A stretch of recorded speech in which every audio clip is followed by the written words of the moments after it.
Hello there. How are you? I was going to do a nice video with like the back lens on my phone.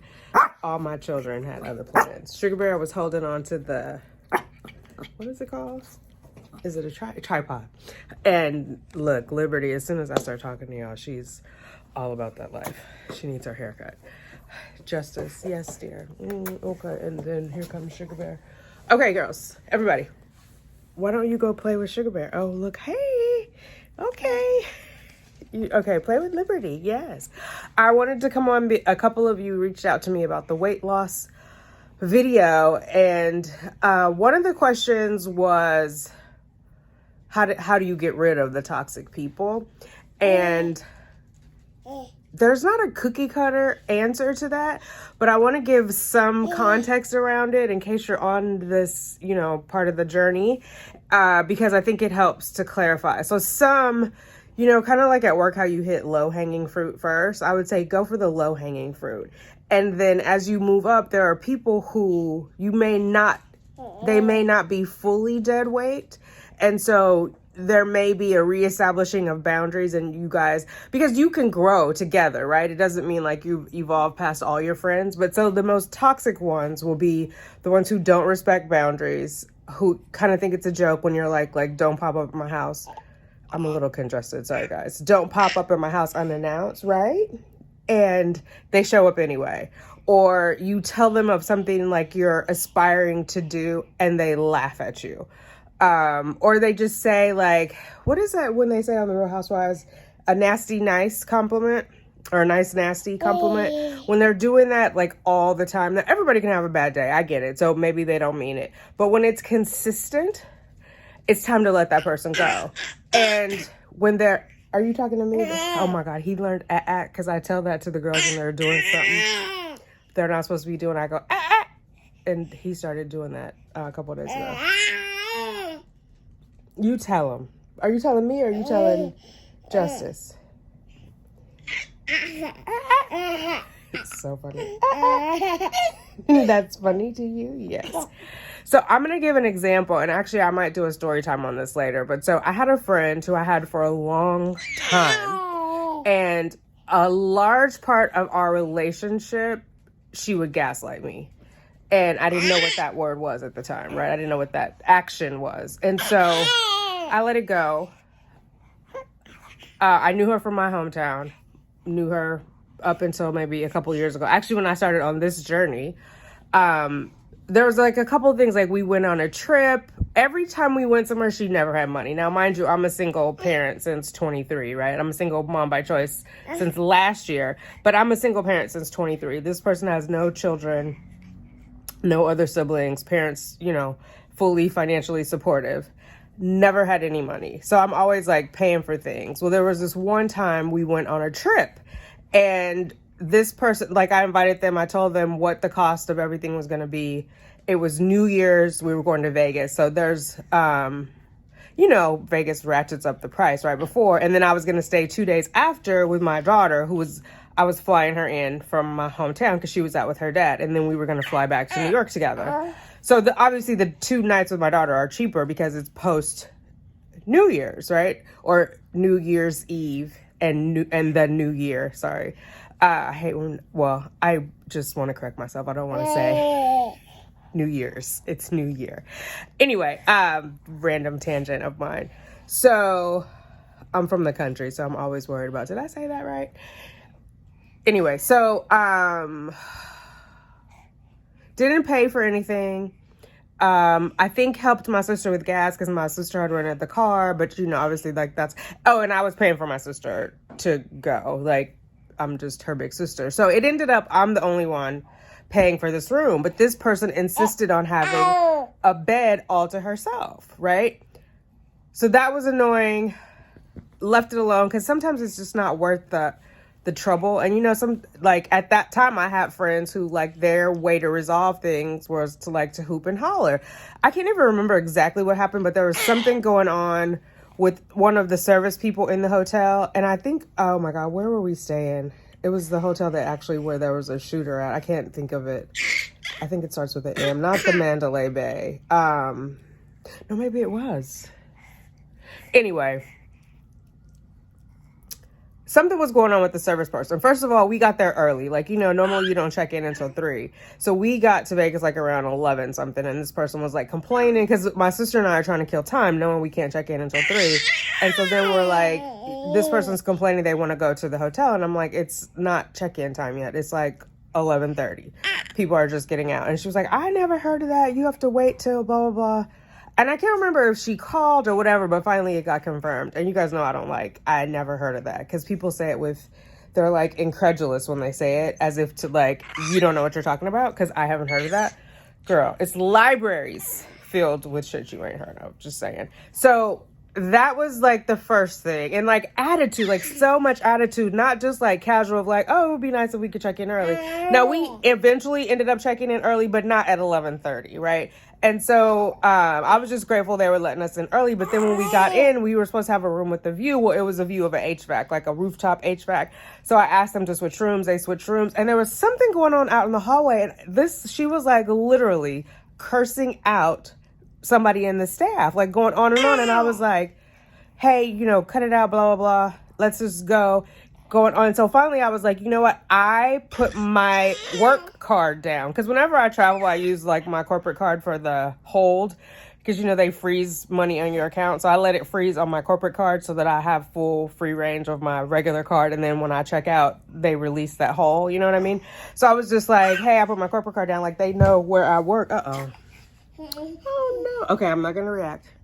He's been standing and then he'll let go. He's trying to, and he'll wobble for a minute to like stand all by himself without holding on. And then he'll fall backwards. Okay, I'm going to be right back. Are you feeling better now? You want to say hi? Say hello.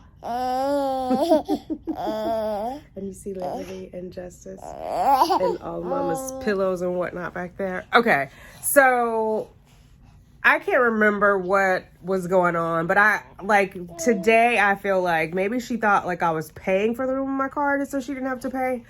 I don't know. Like, she doesn't have a corporate job. She works for the government, so I'm not sure exactly, you know. I worked for the district attorney's office when I was like 18, 19 back in my hometown. That's all I know about government jobs. I knew enough. I found out enough to know it wasn't for me. So anyway, so no money for that. Then it was New Year's. I had a boyfriend back in New York. So 9 o'clock on the west side of the U.S. is when it's midnight in New York. So like I drew a bubble bath. I ordered like a champagne and a salad. She's annoyed that I didn't ask her if she wanted something to eat. Girl, you already said you don't have no money. Like, me asking you if you want something to eat implies that I'm going to be paying for it. And that I'm not going to do. Because I ordered room service, right? They charge it to the room. Charge it to the game, sis. Charge it to the game. I mean, anyway. So, she was offended there. Then, so my sister, who has good sense, was like, let's go, you know, out. We can go to Starbucks or whatever and get something to eat. Because it wasn't, like, it's 9 o'clock. It's not dinner time, right? But it was... I just wanted something to nosh on with the champagne. So, like, that became, like, a thing of, like, them having to go out. Like, she's put out. Like, we came to Vegas, but, like, we don't have to sit around and sniff each other's farts, and every breath we take is together. So that was, like, a little bit annoying, because I wanted to do the ball drop with my boyfriend. I can't remember if it actually happened on time or not. I feel like not. Oh, and so what was the other thing? Then I forgot something, but I'm going to skip ahead. So then my sister, Cheyenne flew in. It was after New Year. Cheyenne flew in and we all went and hung out, and then we came back to the room. And when we got back to the room, I was like, oh, do you guys want to go to dinner? Like, talking to Cheyenne and my sister, Erica. And this person was asleep. But as soon as I said that, she popped up and was like, oh, no, we got to go. We got to get on the road. So her and my sister were driving back in the rental car to, oh, my God, Fresno. I think they were going to Fresno. They might have been going to Sacramento. Hell, they might have been going to Stockton. I don't remember. But it was, so off they went, right? No mention of when I'm getting the money for that person's room or for that person's share of the room, even though she insisted on having her own bed. Nothing. So I left it alone. Fine, whatever. But the cursing out is like, I'm too grown to be, I mean, you guys, I've said it before, like, be nice to the people in the service industry. Like, they're here, you know, they don't get paid a lot. When you tell them thank you, it means a lot. So I don't even remember, like, what the foolishness was for all the cursing at this person. Do you remember? No, because you weren't born yet. So, yeah. It's just not my vibe, right? I don't want to be somewhere where people are cursing people out, and nothing is going to get resolved that way. Like, I could go into a whole tirade about it. But so that was the first inkling of like, okay, me and this person are not on the same wavelength anymore. Like, that's not how I behave in public. So that was like the first thing. Then this person came to see, well, I went to see this person in, this person needs a name. What can I call this person? We'll call this person Bella. How about that? So I went to see Bella, who was working in DC as part of her job. Like, somebody was on maternity leave, so they flew her out. Like, it's something. Anyway, so she was there. So I went to see her on the Amtrak. It was like a 3.5 hour Amtrak ride. I'm not the Amtrak. Are you telling her? Oh my God, I don't know what's happening. I had just had a miscarriage that week. I did not mention it because I know that this person is a gossip. This person knows like my daughter's side of the family. She's the godmother to my daughter's brother. And I think just sometimes she forgets, like, I'm not a part of that family. But she feels free to tell these people my business. And so I just know not to. And I know some people might be like, oh, that's okay because you were a part of the family. I'll give another example of just like gossip or inappropriate behavior. I was dating someone while I was in New York, and I mentioned his name to Bella. And the next thing I know, like the next time I talked to Bella, she knew where this person lived. She had looked him up on Facebook. Like, why? Why would you do that? The only reason to do that is not to tell me because I already know all these things. It's to tell somebody else, right? Because it's none of your business. It's none of anybody else's business. So it was that same type of vibe of like, I just did not want to tell her about my miscarriage because I don't know who she's a sieve, can't hold water, a colander, whatever. Can't hold water, right? And so I didn't mention it. But I was being a good friend. Like, it's going to be graphic TMI. I'm still bleeding from the miscarriage. And I'm dealing with all the emotions and of everything that's going on. But I understand that her time is limited on the East Coast. And so I get on the train and go see her.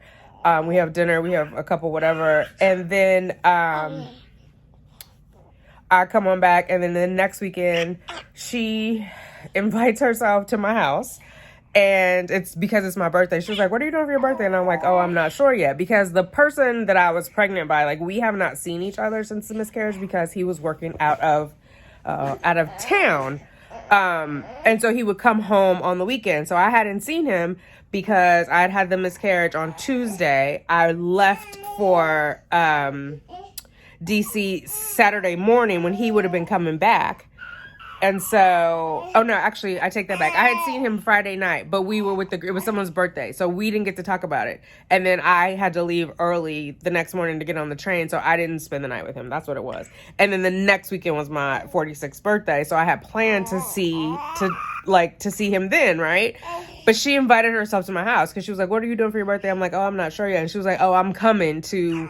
Well, and again, this is before, like, I really had my voice yet. So she invited herself to my house, to my one bedroom, got there, complained about being on an air mattress. Girl, you invited yourself here. We are in New York City. There are so many hotels. You do not have to sleep on an air mattress if you don't want to. So, there was that. And she didn't even know I had a boyfriend. So it would have been weird to just be like, I don't think she did. I told her that weekend I was there, but not prior to even tell her that I was pregnant. You know what I mean? Like, it's this whole, I just didn't want to tell her. I don't even know why I'm like still going back in my head about why I have to explain it. I didn't want to tell her, period, point blank. So I didn't say anything. She came, we went, walked over the bridge to Brooklyn, had some pizza, had a good time. She went home. sometime later, she saw my video about my miscarriage. Now, on my other channel, my main channel, Simply Tanika, it's a TTC, trying to conceive community. Lots of people have miscarriages. So I was sharing it to bring awareness, one, and to find fellowship, two, right? For other people who had been in that situation, because people don't talk about it. And it's much more common than we are led to believe. So I was putting my story out there for others who had a similar walk. Now, at one point, she talked to me about it. And in the middle of this, somewhere, her mom passes away, right? I know she talked to me about it because I had spoken to her mom, and her mom had mentioned it. And I was like, oh, yeah, we talked about it. But it wasn't like, oh, she's really mad that you didn't say something. So it was, and then she and I had talked again about it. Oh, I didn't know you wanted to have more kids, blah, blah, blah. Like, it's just questions. It's what I call eyewitness news. I come from a small town, and like, if people start like eyewitness newsing you, asking you a bunch of questions, it's so they can run tell that, because you don't need to know all of those answers, unless it's to go and tell someone else, because I'm not offering you that information. So we should just be like cool and copacetic. Do you know what I mean? So her mom passes. I remember something about like saying I would come for the service, and it was like on Instagram, and she was like, oh, you don't need to come, we're not having a service. So I was like, okay. And so then I didn't go. She was like, we're having like a dinner or something at my dad's house, or at the parents' house, and I didn't go. So when all of this comes down, this person, Bella, told my sister Erica, and Erica didn't say anything to me, right? Because she's not messy like that. But she said something to my mom, and my mom is all about the messiness. So my mom told me that these like hurtful, hateful things have been said about me. And then I was like, oh, well, that's weird. And so I don't know like how the timing worked out, but this person then called. Oh my God, I'm telling the story, the whole story, but I'll get to the point. Called me while I was on the phone with my mom, and I told her I need to call you back because I'm on the phone with my mom, right? My mom is in California, and it's hard to get on the phone with her. Like when we talk for a while, but we don't talk that frequently, especially not now. But at that point, we were kind of weaning off. And so I told her I would call her back. Now, mind you, I'm in New York, they're in California, so there's a 3-hour time difference. I don't think I got off the phone with my mom till like maybe 3 o'clock. Like 3 a.m. my time, midnight her time. So I didn't call anybody back. That was a Friday. And then I was going to have an IUI on Sunday. So I didn't call back because I knew it was going to be a drama call, because it was going to be about why didn't I tell her about this miscarriage. So I didn't call her back. Sunday, she sends me a text like, oh, you didn't call me back because you were talking to your mom. Did you ever think about I can't talk to my mom and what that feels like? And so she was like, well, I guess you won't know till you don't have a mom. Like, wait, what? Did you just wish my mom to be not here so that I could feel what you were feeling? Like, sis, you're out of line. Like, at that point, I had already experienced loss. Like, my father had died. My stepfather had died. Like, I've lost a parent, and close as you can get to a second parent. You know what I mean? So unnecessary. But then she starts sending me all of these hateful texts. Now, mind you, I have an IUI that day. For those of you guys who don't know about like fertility and struggles, you need to like be cool and copacetic. Like, you have to keep your adrenals down. You have to just stay relaxed. And she's like spiking my cortisol like crazy. And I have a transfer that day on a Sunday. I have to be there like, and she was sending it to me early because they always had the transfers earlier. It was probably like around noon. I'll say it that way. So I just blocked her. I blocked her. Like, this is completely inappropriate. I don't owe you an explanation about why I didn't tell you about my miscarriage. I don't. And so it was that level of entitlement. So I blocked her, and I have not spoken to her since. So that, like, the most toxic people, that's how you get rid of them, because they're going to make it really easy for you, right? Because it's a very like quid pro quo transactional relationship. You didn't do this, therefore I'm not doing that. And so when I did not want to have this transaction with her, it was easy for me to walk away because I don't owe you. I don't have to share with you. I just don't. Now, I feel like I could have understood it more if she would have said, oh, I'm hurt by this because I don't even know if I would have, like, she could have said, oh, my feelings were kind of hurt, but I understand if that's not something you wanted to share. I thought we were closer than that, or I'm sorry that you had to go through that alone, or that you felt like you had to go through that alone. But it wasn't about me. It was all about how she felt, how it made her feel. And so it was attacks on me about something that had happened, like, at that point, I want to say at least a year earlier, because I had the miscarriage in April of 2017. So, oh, he got stuck. Another cut. Hold on. And then he got himself unstuck. Mama, stop stepping in. Let him do what he gonna do, child. Anyway, yeah, so I don't owe you an explanation. I don't owe you any part of my life, right? Like, if I share, I share. If I don't, I don't. The only reason you know is because you went and watched my YouTube channel, which is kind of strange. You saw what the title was. You were looking for a problem. Because you know me in real life, so there you don't, like, did you need to watch that video? Did you have, I don't understand at all, right? And so that was it, but it was like, there's so much, and I'm only highlighting, like, the one trip, but there's, like, so much, and there would be different times where, like, she would unfriend me on Facebook. I'm not a really big Facebook person. I reconnected with my high school sweetheart on Facebook, which is how I got to New York. So I'm good on the Facebook. I'm good. And I had it early because I used my university email address. So there was a point in time where you only could be on Facebook if you were in school and you used your school email address, right? So before it went worldwide. So I was on there since then. So I'm good on Facebook. But she would unfriend me. But I had a private account, or I don't even know what they call it these days. This is back when they had the super wall and you put stickers and all that on there. So she would unfriend me. Then, of course, she'd have to request to come back in. So I'm like, well, and I would just add her back. Like, maybe she accidentally did it. But then later she said, no, I unfriended you because I was mad at you. Well, that's not, girl, well, you gonna be waiting a long time for me to notice that, right? Like, that's a lack of maturity. You're going to unfriend me, then you're going to friend me back. But we haven't had a conversation. So whatever you were mad about, stay mad. You know what I'm saying?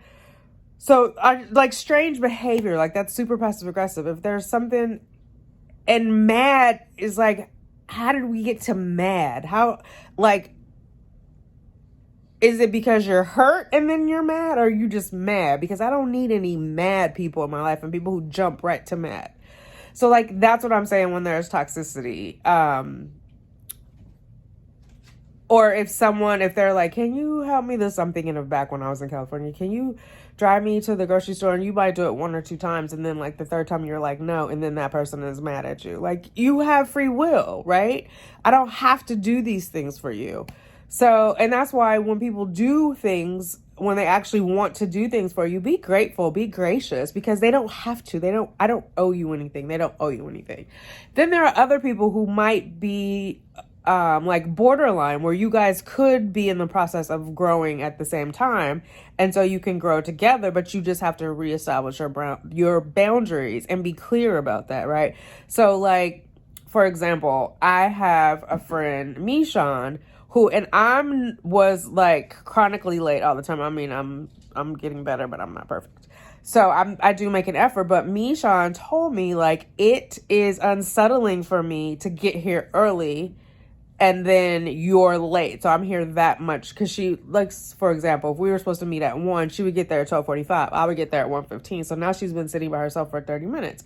So she tells me it's triggering her abandonment issues. Now, I have abandonment issues, which is why I'm late.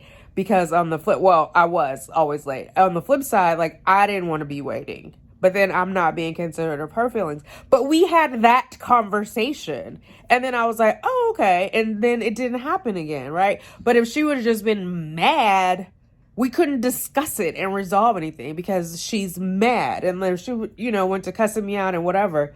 Then that's just like a no for me, and you cut that person off. There was someone who was, oh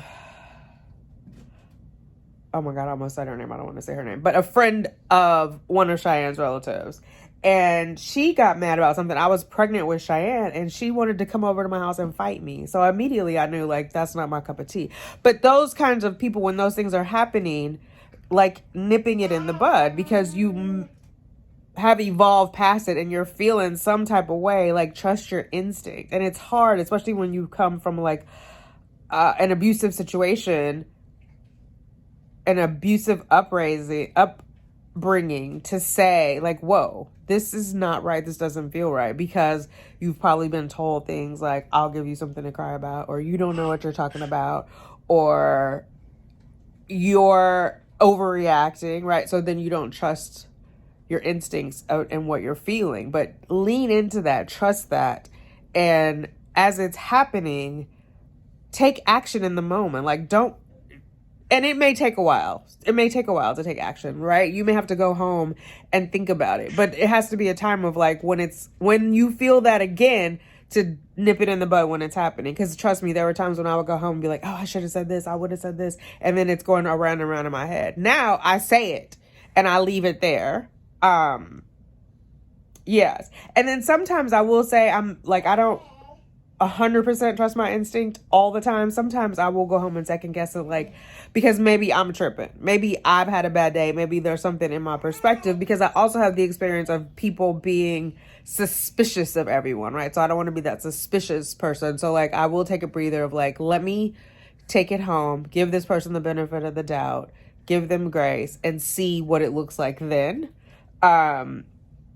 So that I'm in it with a clear head. Hopefully that makes sense. Hopefully that doesn't sound contradictory. But it's like, that's what I'm saying. It's not like a cut and dry answer of how to cut people out. It's like circumstance by circumstance, and it depends where you are. It also depends on what you're willing to walk away from.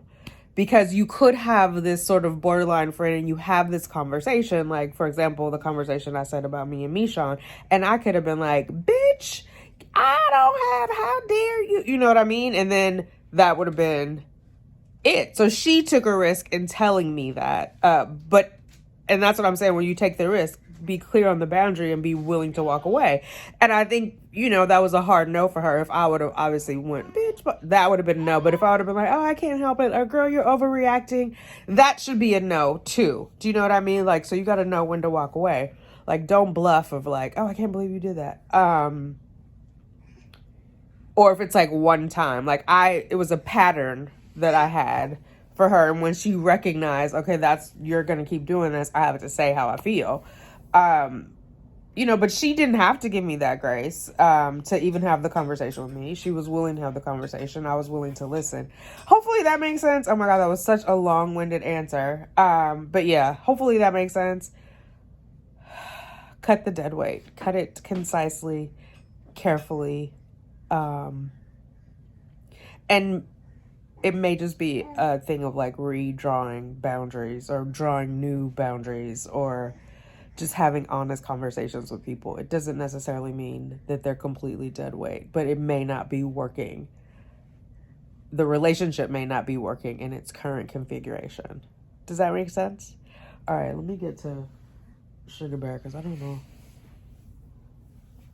where. Oh, he's over here. Hi. I forget he can crawl. He can go wherever he wants to go. All right, let me get to my little man.